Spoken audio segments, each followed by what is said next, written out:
তুলে যাইতেছে যে আজকে মার খাওয়াবি ফুরিয়া তানি চলাই ফুরিয়া তানি মার খাওয়াবি দেখিস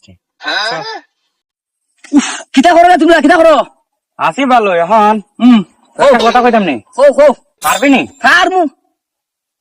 একটা ফুরি যাইতেছে ফুরিটার যে আই লাভ ইউ কইতা রস নগদ তোরে 500 টাকা দিম নগদ নগদ 500 আচ্ছা পারবে তো কার মু দেখিস আবার কার মু এই যে একটা কথা হইতাম কি কথা? একটা কথা কই আচ্ছা হইন আই লাভ ইউ কিতা কইছস? আই লাভ ইউ আবার কথা? কইছি মাইটা তো খাওয়াইলাম আমারে হইলো এটা বে দেখা দে 1 টাকা তুই তো তুই বাড়ি মারছে জুতাতে বাইরে খালি যে আজকে আখের এরকম আমরা টাকা দেওয়ার লাগে এটা এমন কইছিলাম